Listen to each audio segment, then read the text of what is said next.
I'm a little bit edgy because I just had a donut. Woo! I'm not nervous. I'm chill. Here we go, guys. Here we go. That's notable. Hey, I'm Greg Marshall. This is That's Notable. I'm going to be interviewing people who have been recognized as notable marketing executives. So welcome to That's Notable. I hope you enjoy the conversations. That's Notable. That's the podcast you're listening to. I'm Greg Marshall, the host. Today, I'm interviewing Britt Frank, who's the marketing director at GRGB Law Firm, Gimbel, Riley, Gearin, and Brown. She's pretty amazing. She oversees budget, strategy, design, execution, way more than that. It just kept kind of hearing things and more other things that she's doing. But since being there, she's tripled revenue. She's won awards. She's created a Spanish-speaking practice. It's just impressive. And, obviously she's notable. She's been recognized as a notable marketing executive. But what truly makes her notable, you're going to find out in this conversation. It's amazing. And it wouldn't be happening without our sponsors. So our sponsor today is Sidewalks, always leading the way. Sidewalks, you love them, I love them. Some of them aren't great, but we all know that they're needed. And the neighborhoods that don't have them wish they had them. You got roads trying to be sidewalks. Well, they can't, because you just can't fake the funk when it comes to being a sidewalk. So thanks to our sponsors. All right. Hope you guys enjoy the conversation. No, I don't hope you enjoy. I know you're going to enjoy this conversation. All right. Let's begin. Britt Frank. Is Britt short for anything? It's not. It's just Britt. Yeah. That's great. So is your family from Britain? Is that where they came from? No, and I don't know if I should tell this story, but I'm going to. Should. So the entire time that my mom was pregnant with me, they decided that they were going to name me Rhiannon after the Fleetwood Mac song. Okay. Which legit. Insert song here. Yes. Could be a sponsor. And then the night before that I was born, apparently my dad saw the Bond movie with Britt Eklund in it. And he was like, oh, I like her. That's what we're naming our daughter. Nice. And that's literally it. Do you watch that movie once a year just to remember who you are? I mean, I have a good image of her like implanted in my head, so Yeah, you don't have to read. I think I'm in a good space, and I would always make fun of that story. And then I kind of did the same thing with my son because, although this is more my husband, but it was 6-year-old daughter Genevieve and then a 3-year-old son Bodie. And when we were deciding what to name him, when we found out that we were having a boy, my husband's dad had recently passed away, and I said, "Oh, you want to name him after that?"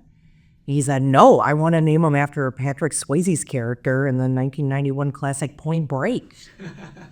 And I was like, "Bodie, all right." And so that's what we got. Yeah, that's cool. I have a daughter named Genevieve as well. Really? Yeah. Do you have a nickname for her? Well, yes, we've had several. What's your town? Vivi was the original. For me, it became Jeevy. Okay. Jeeves. Mm-hmm. Jeeves. Yeah, I love that. I love Jeeves as like a buddy sidekick type vibe. Yeah. Like what's happening to Jeeves, And then it evolved, and she actually one day when she was super little, somebody picked her up over their shoulder, and she was like, "Be careful with Javi." And so Javi became Avi. Okay. And now she's a freshman in college this year. Oh my gosh. Right. And so her, like most people call her Avi now. Wow, Greg, I had no idea you were so old. Yes. That's funny though, because I liked Vivi. Jeeves is now top of the list, but she's been Gigi. Oh, nice. So yeah, but I love that name. Good taste. Yeah, I dig Gigi too. It's just we knew a Gigi already and didn't want to like take somebody's name and yeah. And actually, my friend had a daughter that they called Gigi, and I liked it so much I took it. Yeah. But I'm like, that's a compliment. Yeah. A lot of people call their grandmas Gigi. Yeah, totally. That's great. Cool. Well, before we really dive in, I just want to give a shout out to our sponsor. Today's episode is brought to you by Sidewalks. Always leading the way. Sidewalks. Sounds like you actually started a podcast for GRGB. Do you guys say GRGB? Yeah. Is there anything that we should be asking you about what you've learned? from your podcast?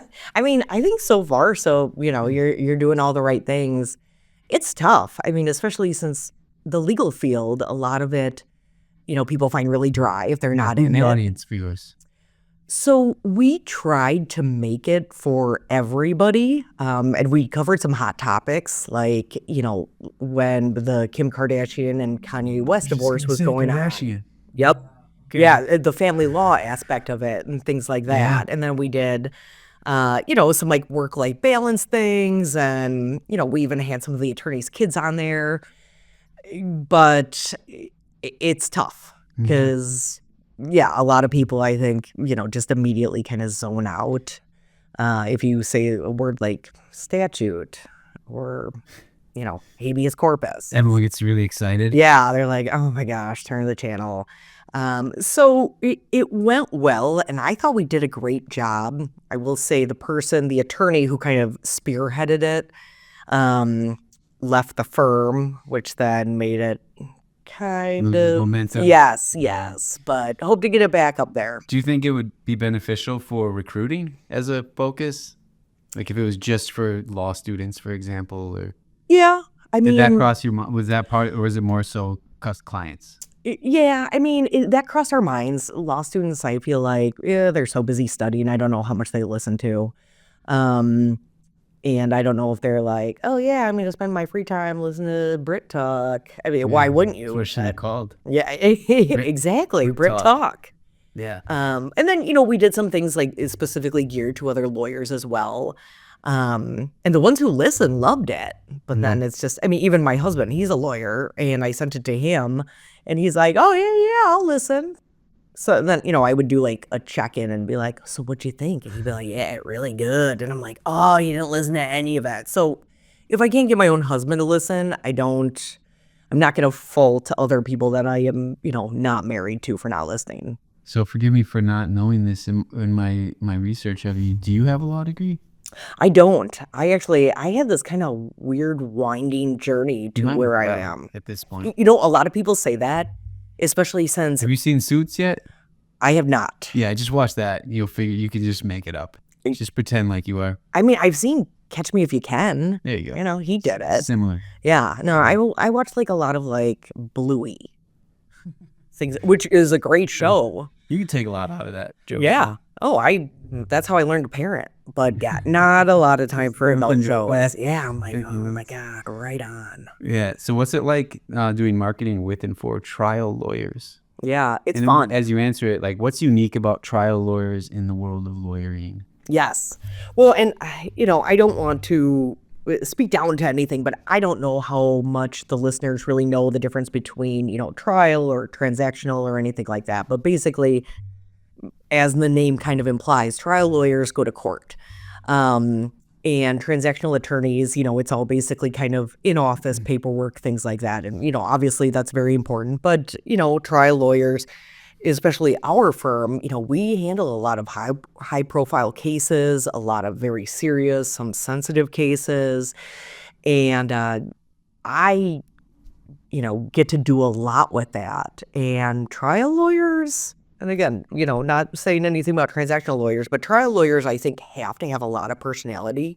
I mean, they're performing, right? They're performing, exactly. And, I don't know if you're familiar with Frank Gimbel, but he's kind of, in my eyes, the ultimate trial lawyer and known for his great performances in court. He knows how to connect with everyone. He's charismatic. He's savvy. Does he rhyme? Does he have one-liners that he drops? I think he definitely has some one-liners. Yeah, for sure. And, so my job is just super fun because, granted, there's a lot of personalities and a lot of big personalities. But I like that. And I feel like, I can navigate through all that. And they're just fun to promote. Yeah. Mm-hmm. Important side note, are briefcases still a thing for trial lawyers? Oh, yeah, but now they're these, like, awesome, like, humongous, like, big box briefcases. They're actually pretty legit looking. I would live in one. Big box briefcase, like it's literally a box. Yeah, like it's humongous. Like it's not just like a little like leather kind of skinny thing, because they're fitting in a ton of stuff. So it's the size of like, kind of a huge box suitcase, but like a cool leather briefcase. It's kind of like a jab at the 80s when it was such a skinny one. Yeah. It's like we actually do more now. Exactly. Yeah, the ties are bigger, the briefcases are bigger. Wow. Yeah. That's amazing. Yeah, but that is still a thing. Yeah. Mm-hmm. Your bio says that you create individual marketing plans for lawyers. Mm-hmm. So that's very interesting to me. I've done general branding and marketing for law firms. Yeah. But the idea of creating a specific plan for each lawyer would be amazing to get to do that. And so I'd like to learn more about how do you do that? How different are the different plans? Yeah. And are they templated from an overarching plan? Like, tell me about it. Yeah. Oh, great question. Feel free to use any of this information. It's gold. But no, I mean, I just realized a long time ago that everybody, despite practicing different areas of law, I mean, which is first and foremost kind of the biggest thing, but people have different things that they like to do and different things about them that if you kind of really dig in, you can use it. So, for instance, when I first started at GRGB, and whenever a new attorney starts, it's kind of my first order of business to sit down with them, kind of figure out like what their hopes and dreams are. Do you like public speaking? Do you like writing? Do you like, kind of being out there? Are you more behind the scenes? Like, are you into cool stuff? Like, do you have any special talents? What community organizations are you passionate about? Because there's a lot of people, like over the years, we had a vegan lawyer. So he was obviously, that came out kind of weird that he only eats like non-dairy clients, but like he was very passionate about being a lawyer, and then he was also very passionate about being vegan. And I was like, hey, like, this is a big thing in your life. Like, let's make you the vegan lawyer in Milwaukee. And so, he presented on different things at like Vegan Fest and, was on all the vegan websites and things like that. And, there's some people that really like to go out and do speaking things. And so I specifically put them, in front of certain people that I know, need someone for an audience. There's other that, even though they're trial attorneys, maybe they do well in court, but, they much rather be, writing a magazine article. And then, I'll make sure that I get them where they want to be. I always want my attorneys to serve on boards, because community service and volunteering is a huge thing for me and the firm. And I think it's just what we need to do first and foremost. And I want to make sure that it's something that they're passionate about. And then, we had an attorney that was on the opposite end of the spectrum, like really big into grilling meats. And so, kind of took that and put it out there, and people love this, personal side, because they see these lawyers and they're like, oh, this kind of uptight suit, they're intimidating, like, I can't relate to them. And one of the best things about the firm is, super forward thinking, we're savvy, like we have all the best strategies, but very relatable. And, you're not going to go in there and sit down with someone and, especially a lot of times they're very emotional situations. Someone might be facing some serious charges and they're scared, and like, we make them feel better. We're like, things happen. We get it. We're here to help. Just be honest with us. Like, we're not judging you. So I think really being able to show like that personal side of each person, kind of like that each attorney is really a person and not just, a different tie. So I cater it to, what they're best at. And then if they find an area of law that they really like, one decided, I really like Title IX cases with, like if you're facing maybe like an expulsion or something like that, kind of a niche thing that I think a lot of people don't really think about, but it's out there a lot. Or especially now in this day and age, people who, something happens in college and you're facing, serious, not only academic, but maybe criminal reprimands. And, kind of really digging into that area of law, not only, doing the keywords and the blogs and things like that, but, getting them in front of, the UW athletic teams. Like, something happens, you get in trouble. I don't think you can figure this out yourself. Don't lose your future over this. Get some help. So that's, I let the people do the work for me. I just take what I see as their strengths and their passions, and then I just place them where they belong. Yeah, I love it. I think what I see in what you're saying, In my own world, I find if I want to, it's a weird way of saying it, but if I want to be the most creative person in the room, I believe I have to be the most present. Yes. And what you like, the way that you're moving is you're just being present to the actual person and letting the reality reveal the ideas, Yeah, and then you're connecting them. exactly. I think it's really, really cool because, I think a lot of people look from the outside in to situations like that, people like you, and assume you're just pulling stuff out of the sky, but you're actually finding it by being present to what's just there. and that's what gives these cool ideas. Yeah. And I mean, I'm going to be honest, like, obviously, I'm not the super young, the most tech savvy person in the world who can, who has the best marketing ideas and things like that. I think all you can do is be a listener. And I think, being connected to the community, like, because then I know where places would be a good fit is helpful. But, my social media posts and things like that, they're not the best designed or, super 3D eye-catching or anything like that, but I make them real. And, we'll showcase things going on at the firm, but, then I'll also throw in something cool that someone did on the outside, and those are the things that get the most attention. Yeah. And I'm like, oh, I didn't even need this, like, intense, graphic design degree, which I don't have. Yeah. Do you, how do you use digital marketing in general for the firm? And do you allocate dollars for each person's strategy? Does each person get a little plan on digital? Such a great question. And it's something that I'm just always thinking about and, spiraling and obsessing. So yes, obviously the digital, very important. And, what's interesting about our firm is I think that we've really done the whole lifespan.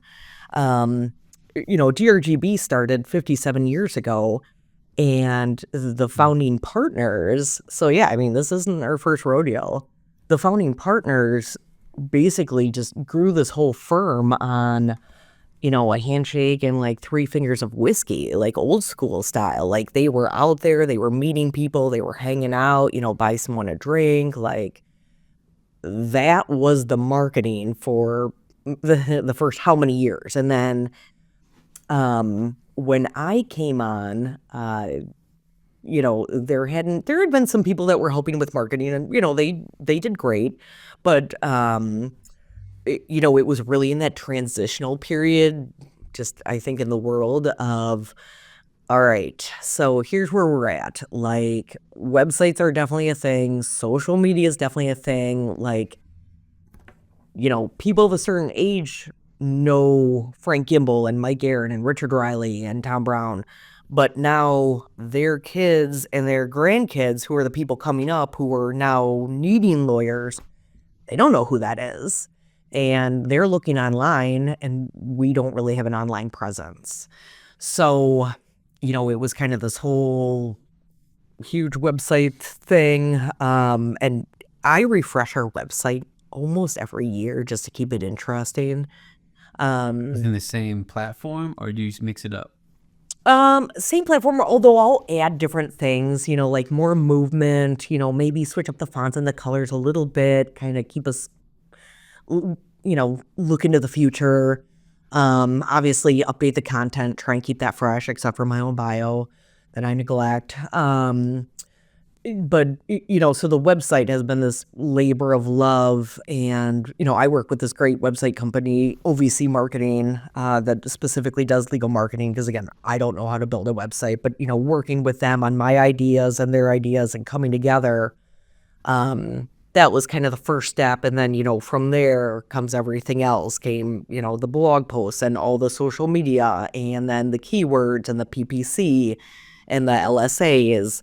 To the second part of your question, the firm is great, but we're a full service firm, so we do a lot of areas of law. So I mean, it is impossible, especially in areas of law like personal injury, which we do, but to compete in keywords with some of the heavy hitters out there, which good on them, it's just impossible for us.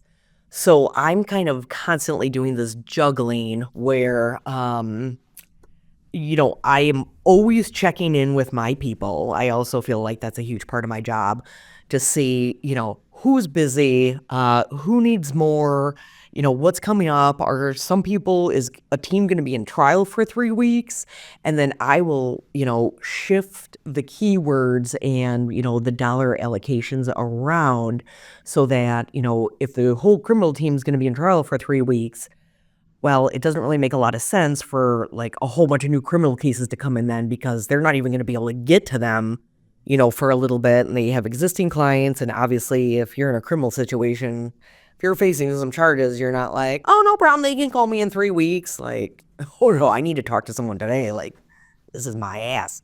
Or like, if family law is really busy, or, maybe a whole bunch of divorces kind of settle at once, and then there's an opening, then I'll ship dollars over there. Same for like our civil litigation. If everyone's swamped, then I'll take some out, move it over maybe to professional licensing, especially because we defend also healthcare professionals that, maybe got into some trouble, or, there might be issues with their license or something like that. There's certain dates during the year that, all doctors have to renew their license, all nurses, all chiropractors, you name it. So when I know one of those dates is going up, then, I'll take from an area of law that is really swamped, and then I'll put the dollars into there. So I'm just like, it's this constant like juggling act. And I'm not saying I'm perfect at it, and people are constantly, especially, I love my people, but we know each other very well. So they'll come to me and be like, Britt, I need some new cases. What are you doing? And I'll be like, okay, let's shift some dollars over to there for a while. Yeah. So again, it is by far not equal. And it just really depends on what is going on that week. Yeah.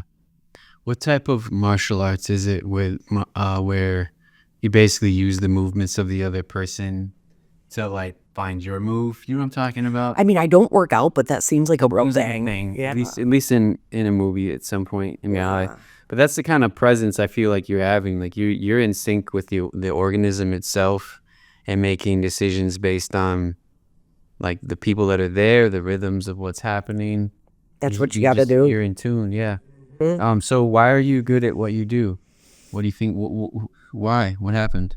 I mean, I think I'm a listener. I think I make people feel comfortable in. Why are you a listener?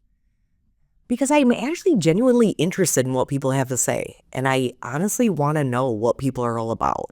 Do you remember when that really started happening and evolving inside of you as a character trait? I mean, I feel like it's been something that's been kind of constantly going for a long time.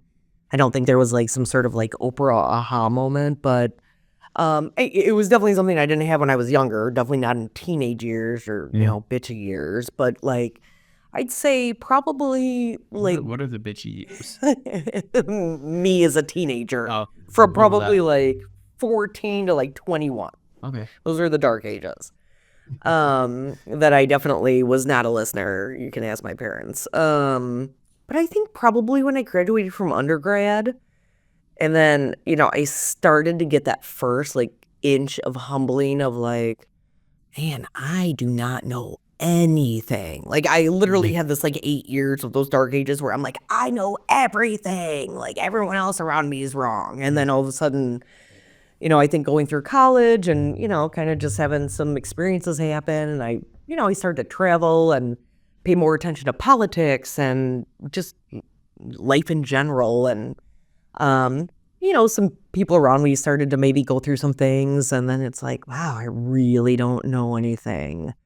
And the only way I'm probably going to learn anything is if I actually listen to people. Yeah. Because in my head, that ain't it. I mean, what's going on in there? I clearly know nothing, so I'm not going to learn it in there. Yeah, I love this. So, listener, what else? Yeah, make people feel comfortable because, it's just people aren't going to open up about what they really want or what they're really into or what they're passionate about, unless they feel some sort of level of comfort with you.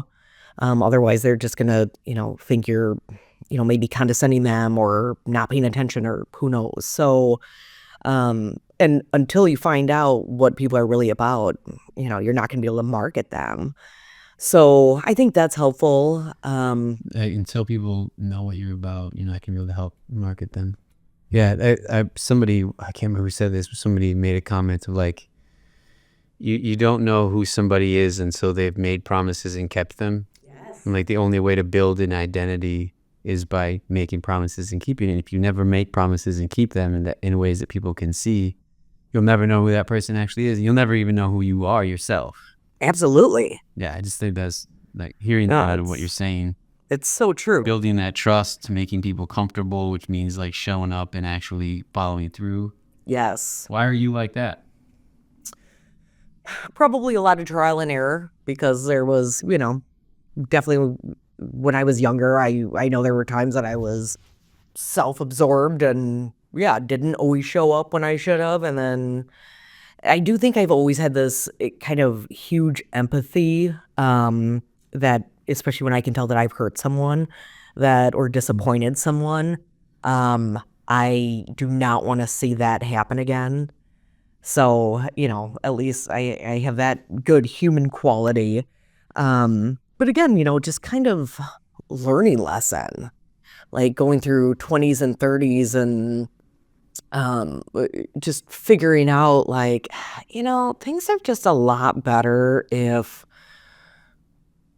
I act nice and I actually, try and do good things. Mm-hmm. And then, you kind of enjoy it and then it comes easier. And then, before you know it, you're like, all right, this is what I want to be doing. Like, it takes courage to be present. Yeah. It takes courage to be the kind of person who tries to actually be valuable and make promises and keep them. All the things you're talking about, I think, require a fair amount of confidence and courage.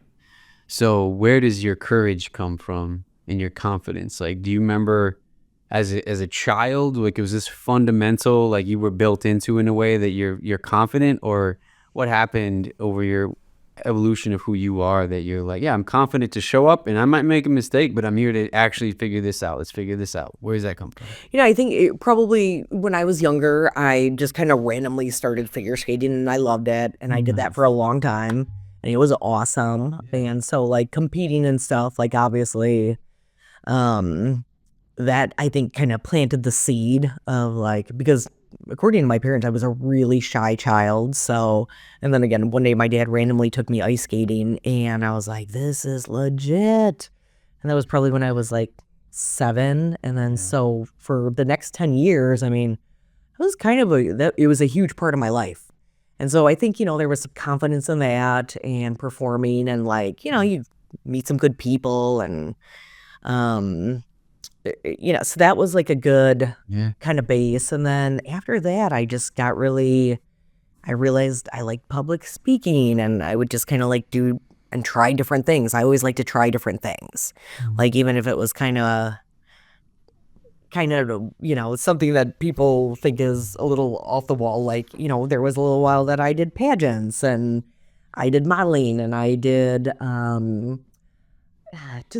literally some of everything. I feel like I just went through this time that I was just like, I want to try everything and just see what I liked. And I liked being in front of crowds. I liked talking. Um, What kind of topics would you talk about if you had a keynote opportunity right now? Even what would you want to talk about? I mean, I would just talk about like, don't be so hard on yourself.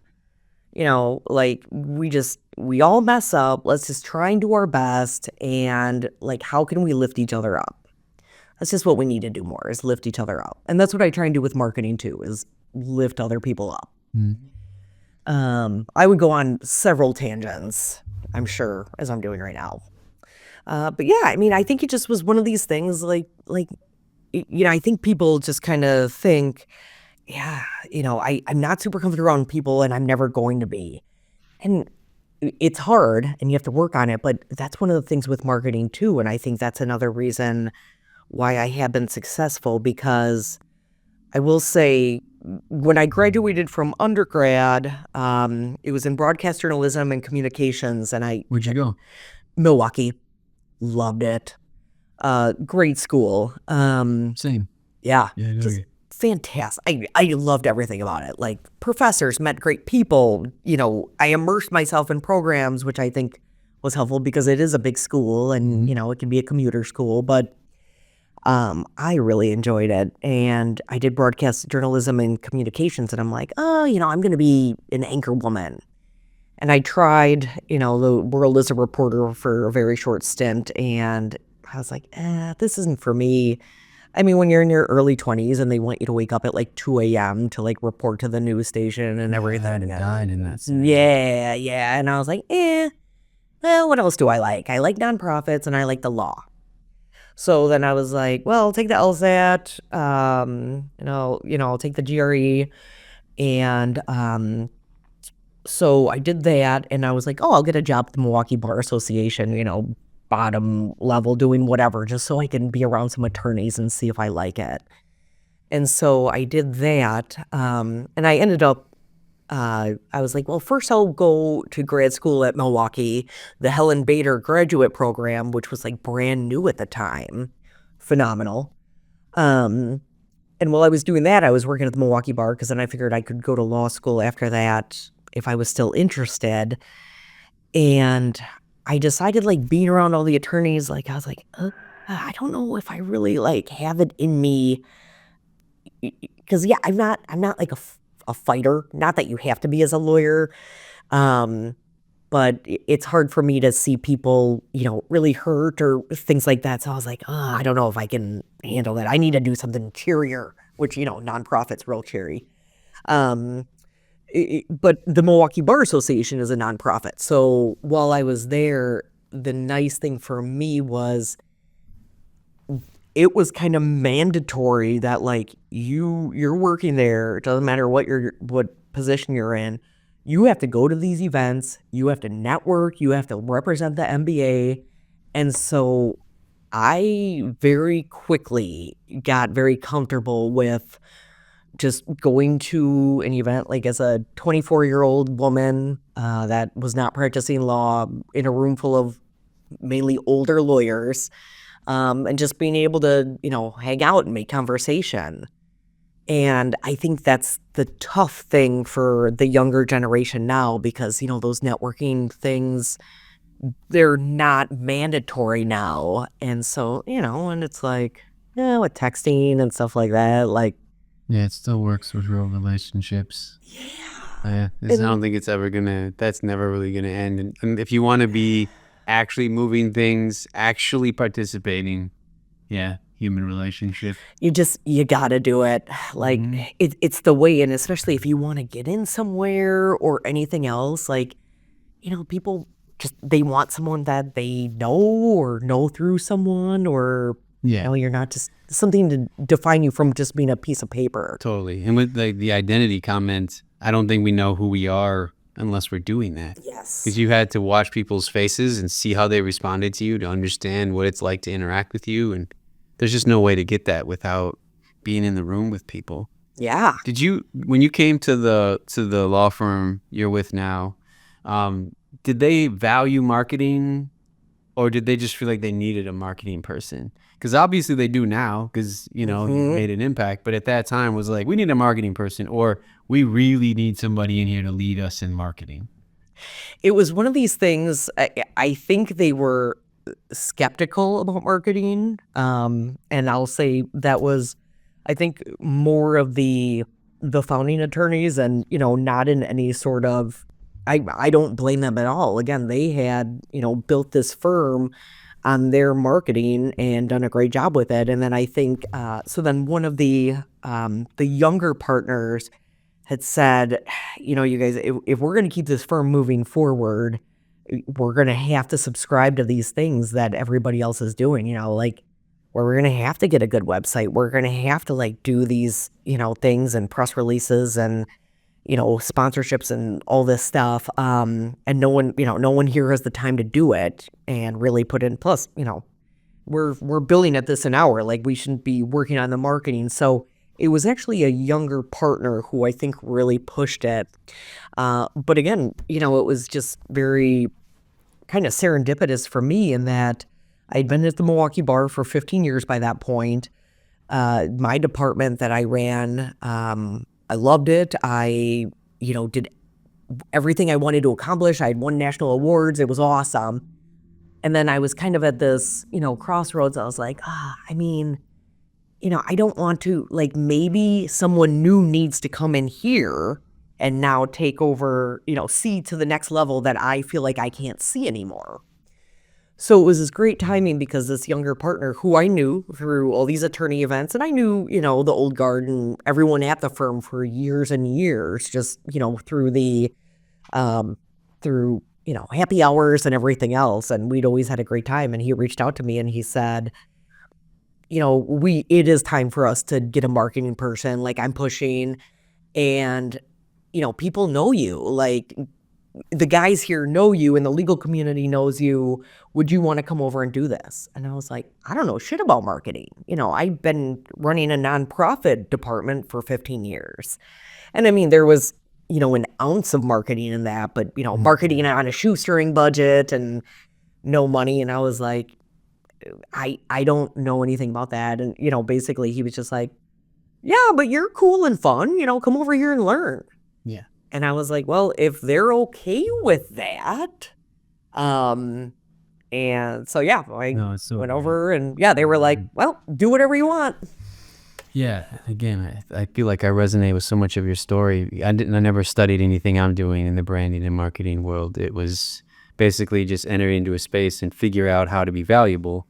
And the only way to do that is by being present. Yes. And that's why it's standing out in your story so much and why it makes sense, like why you had to just be present. Because it all comes down to these really logical questions that if you're just disciplined in answering them in light of what's in front of you, you end up with impressive results sometimes. I'm just looking at multiple questions here that are written out about, creating a Spanish speaking practice, talked about the awards. There's a mention of tripling revenue, since you've been there, increasing attorney involvement in speaking publications like you were talking about. You're involved in tracking satisfaction. Like you're doing all these different things, creating a lot of being valuable to the firm.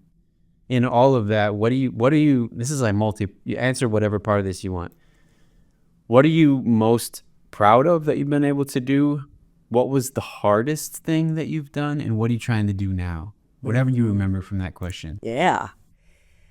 I am really proud of these kind of, the tangible results, of course, that, there are certain things that I know when I got there, marketing wise, weren't there. And now I can look and be like, wow, look, we have that and it looks great. And, some of it is hard to track because we've always had a great reputation in the community, as we should. But, I do think it's been kind of elevated more to, this is really an outstanding firm that, has like big law thinking, but, without the fees or, some of the, intimidation. So I really like how out in the community, even more so that, serving the community is just so big to me. that whenever I hear something about it or see something in the community or someone says something about it, it makes my heart smile. Um, of course, love seeing my bosses, happy with me, happy with the firm. I like seeing our staff happy, and with everything in the direction and the changes. And because, yeah, change is tough.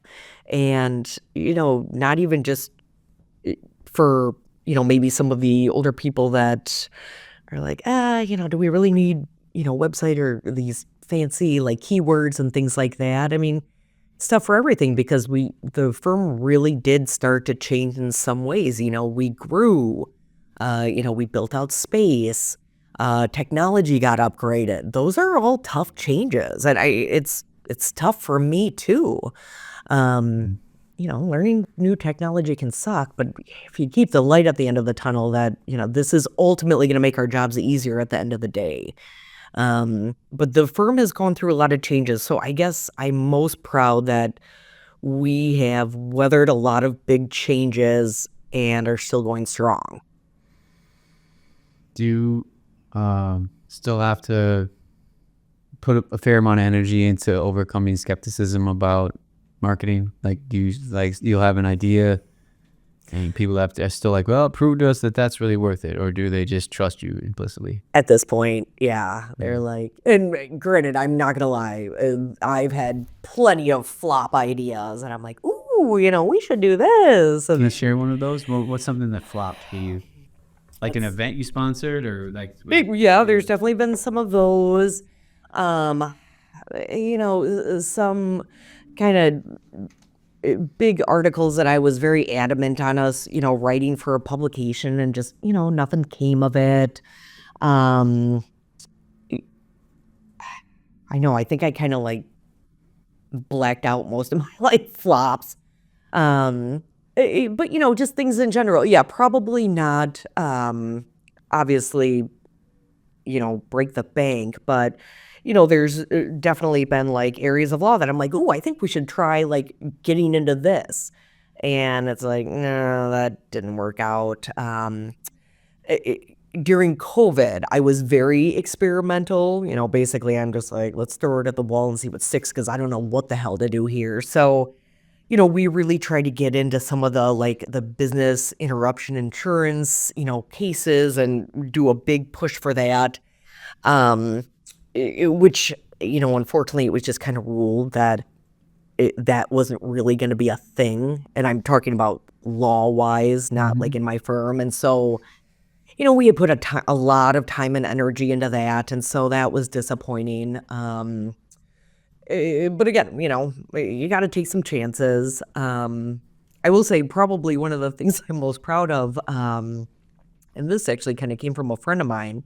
Also, always give credit where credit's due. That is another thing that I'm a firm believer in. But when the Bucks were going to the finals, and it's just such a great time for Milwaukee because, yeah, coming over the COVID and just kind of like the sadness of the city, and then all of a sudden we have this great like energy and everyone's on board and we're all united and about this like common awesome thing. And I don't know if you remember, but the Phoenix Suns had put up a billboard, right, a couple of them right in Milwaukee and right by the Pfizer, like, hey, way to go, or go Suns. And I was talking to a friend of mine who's just a fantastic businesswoman, and she was just like, man, you or someone needs to like do something about that billboard. Why don't you replace it, with your own thing? And I was like, man, that is a good idea. And so I was like, how hard can that be? Even though I knew nothing about billboards, we'd never done them. And literally all I did was like, I drove past it and I saw that it was Lamar, and I Googled their phone number and I called and I was like, how long do they have that billboard for? And they're like, 2 more days. And I was like, who has it after that? And they're like, nobody. And I was like, now we do. And then it was changed to, Bucks and Six by Gibble, Riley, Guerin, and Brown. And it became like this big news sensation, because then it was just like, competing billboards, because then, there was a thing then in Phoenix too, and it just kind of blew up. in this whole thing. And I was like, wow, that was a good move for, not a lot of money. And again, not even so much for the publicity, but just part of being that momentum in Milwaukee. Yeah. I love that. Yeah. Yeah. Which again, the theme of how you move is being present to the stuff that's happening and taking advantage or just participating in it in a creative and bold way. It's a pattern of your life. It's pretty rad. And don't be afraid to because when my friend first said that, I was like, yeah, right. Like billboards I don't even know how much. How do you even go about that? And literally, even if you think something's out of the realm, just drive past, get the phone number, call and ask. And it turns out it was completely economical. It was actually a lot.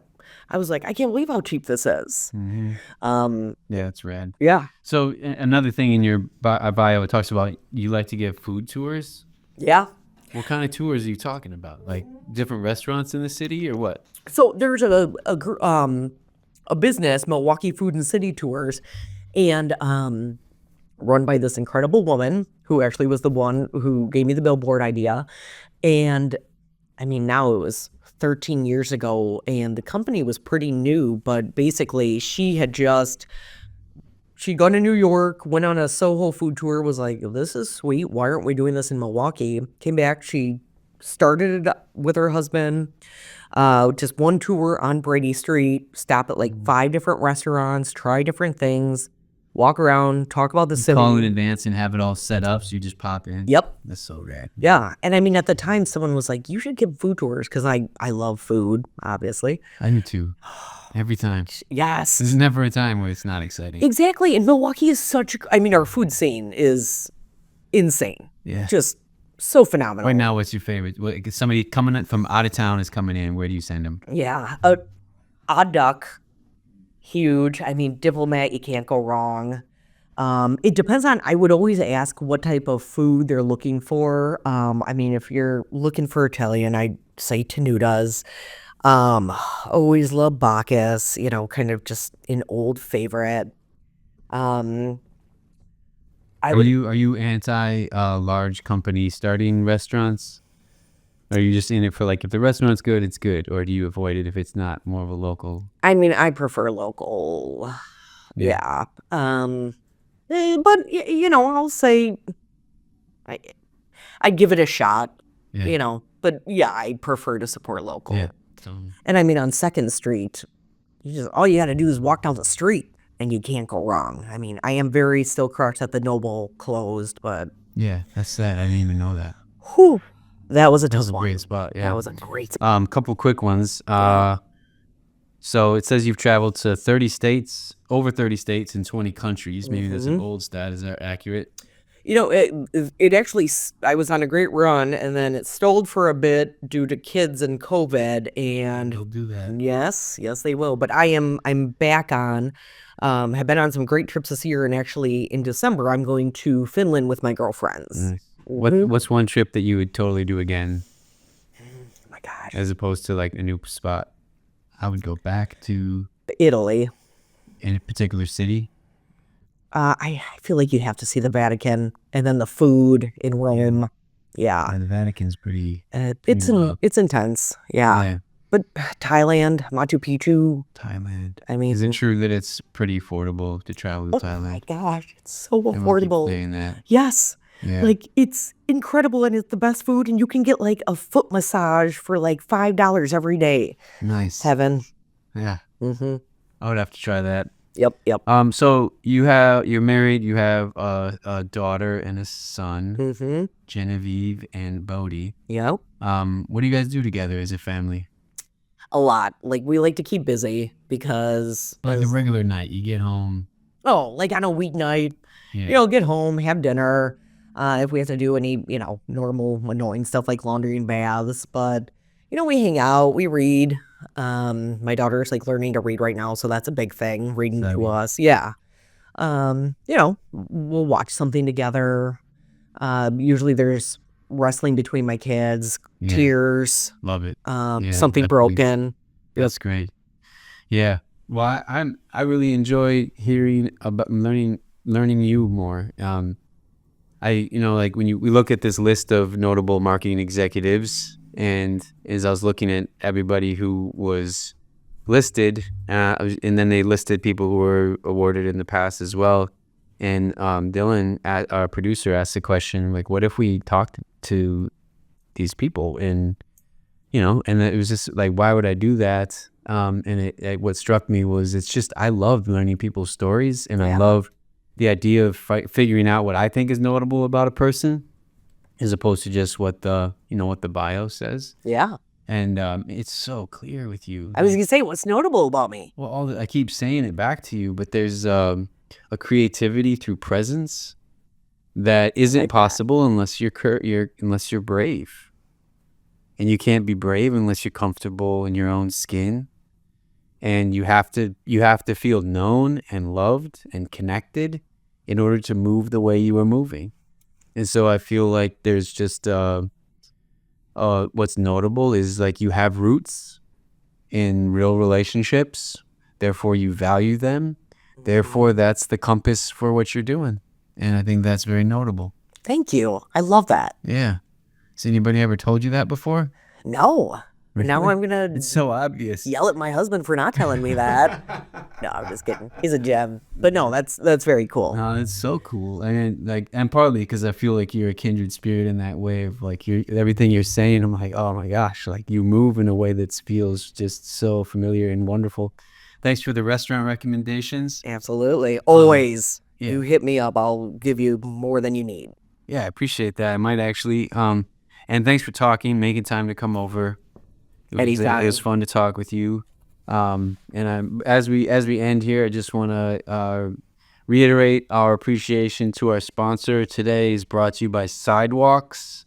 Sidewalks always leading the way. All right, thanks. Reach out to our sponsor. Let them know you appreciate them. All right, Britt, thank you very much for coming. Thank you. You're awesome. Thanks.